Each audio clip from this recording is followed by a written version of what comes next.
The grown woman tag. Stay tuned.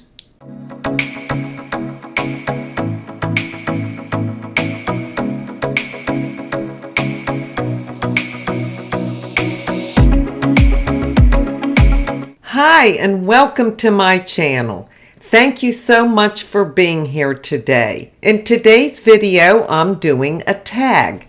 Now, this tag was done by Susan, Little Poet. I'm sure you all know her. And it was originally created by, I think she said Aaron Busby about 8 years ago. But Susan kind of tweaked it and revised it a little bit to suit what it would be like to be a woman in today's world at this age, whatever age we are. Well, I'm 71, and in less than 2 weeks, I'll be 71 and a half. Yes, every day matters.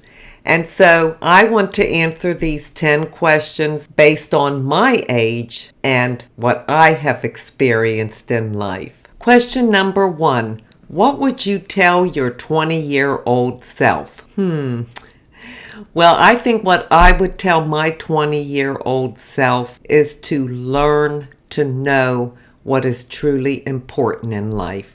We don't know that in our 20s. We're just kind of doing life day by day, and we live in the present and don't look towards the future. And I feel if we could look towards the future, or would have, if I would have done a lot of things different. In order to learn what really matters in life, we learn that from our elders, from our parents, our grandparents, aunts and uncles. If I had only really listened to their wisdom, their experiences, and their advice, I feel my 20s would have been a lot better. I would have learned early on to know what really matters in life. And it wasn't the trivial little stuff that I concerned myself with when I was in my 20s. Number 2, favorite band from the 70s and 80s. Oh my, I loved Motown. That was my music. So I would have to say Smokey Robinson and the Miracles, the Temptations, the Four Tops, Marvin Gaye. The list could go on. And I still love that music to this day. Number 3, what one person influenced you in your life the most and why?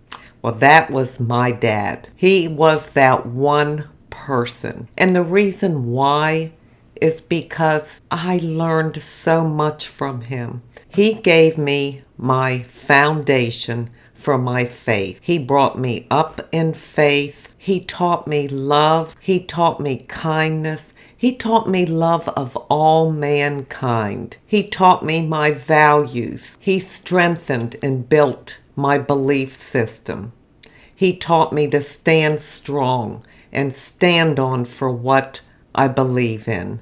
And I admired him so much. And even though he's been gone since I was 30, which was 41 years ago, I still miss him to this day.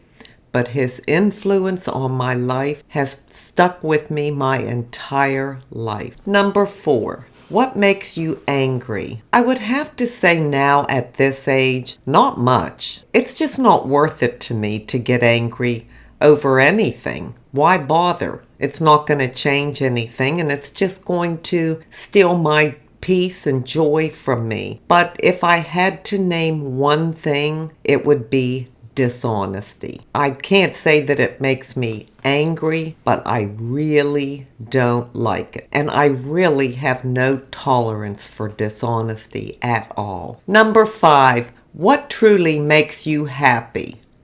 I would say peace, contentment, joy, feeling grounded and on solid ground, and freedom. Freedom to be who I am, whether anybody likes me or not. Number 6, how do you really feel? What's your honest opinion about Botox, fillers, facelifts, and that kind of stuff? Well, I say live and let live. If it works for you, then that's fine. Go ahead and go for it.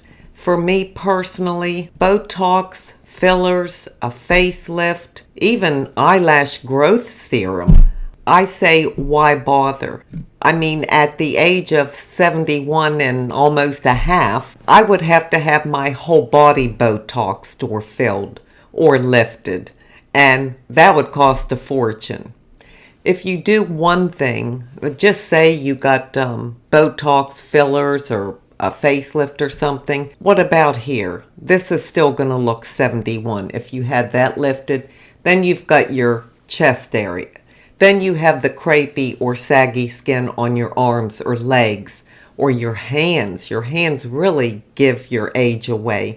And if you've worked all your life, and I have, and I've worked with my hands, they definitely look 71 and a half years old. So I would just have to have a complete new body. So why bother? It's not like it's going to make a difference for me now. I have learned acceptance. I think I've talked about these 11s. They are so pronounced. I know you can see them in every video. If there's something they could do to smooth those out, well, that'd be nice. But again, why would I? Then I want these smoothed out. Then I would want my texture smoothed out. It would just continue. So maybe if I were younger, I'd feel different, but at this age, it's just not for me. But I don't judge you if you choose to do it. Number 7, fill in the blank. I wish I were more patient. I know I've talked about my lack of patience many times on this channel, and I still struggle with it. I guess I would have to add obedient also, because if I was truly obedient, maybe I would be more patient. So that's 2 areas that I wish I was better at, and I'm not giving up. I'm still working on it. Number 8, what is your all-time can't live without beauty product? Well, my answer is probably going to sound corny, but when you think about it, I think it's all of our answer. First of all, you all know I love my body lotions and creams and oils and skincare. I love all my products. Could I live without them? Sure, I could. I don't want to. If I don't have to, I don't want to, but I could. But what is one beauty product I could not live without? That's only one thing, and that is the fruit of the Spirit. That is what the Bible tells me of what life is all about, of where true and real beauty resides. The only true beauty that really matters, that we can't buy anywhere, that is not bottled on any shelf on any website. When you think about the fruit of the Spirit, love, joy, peace, patience, kindness, goodness, faithfulness, gentleness, and self-control. Think of those 9 things. If we all filled ourselves with those 9 things, imagine how beautiful everybody would be. This world would be.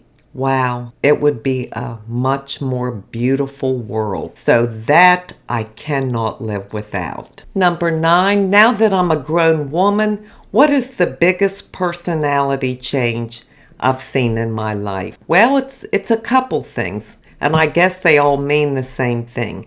Number 1, I'd say that I matter, that I count. I didn't always feel that way. I always put everybody else first and never even considered myself. But that has been a big change for me. Also, I don't care. I don't sweat the small stuff anymore. I don't care what people say about me. I don't care what people think about me. I mean, I hope they think I'm a nice person, but if they don't, then that's their problem, not mine. It doesn't bring me down. It doesn't take anything away from me. I'm confident in myself. And so that would be the biggest personality change that I've had in my life. And the final one, number 10, what are 3 words that you live by? That's a piece of cake. Trust in God. I live by those words, every moment of every day. Because really, when you think about it, He is the only one that we can completely trust in our lives, in every area of life, every moment of life. Yes, we trust our friends, we trust our partners, our spouses, our boyfriends or girlfriends, our family, our churches, and not that none of them can be trusted, but people are only human. People make mistakes, people mess up, and sometimes they blow your trust. But if we trust in God, that's never going to happen. That's where my safety, my security, my peace, my assurance, my hope comes from. So I live by those 3 words. Well, I sure did enjoy this tag. Thank you so much, Susan, for doing it. Every tag that Susan does, I do, because she's just the best. She has the greatest tag. And so I believe this tag is open to anybody that chooses to do it. If you have a channel, I encourage you to do it. It's very thought-provoking and it's fun. It really is fun. So now I'm going to leave you with an inside beauty tip. For my inside beauty tip today, I thought I would talk about peace, since it's one of the fruit of the Spirit. And to me, peace comes from allowing the Holy Spirit to work in our hearts, to give us that comfort, no matter what the circumstances are.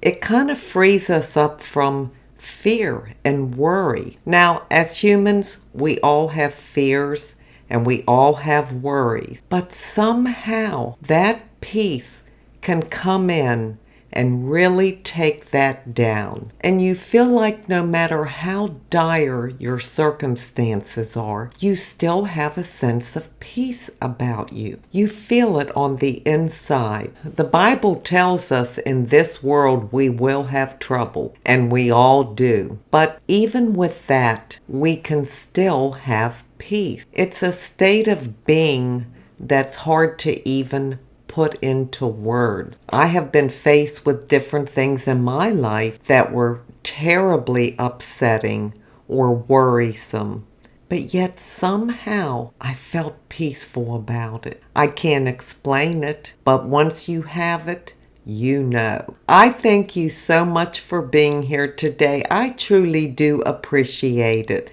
And until we meet again, this is the old girl signing out. See ya!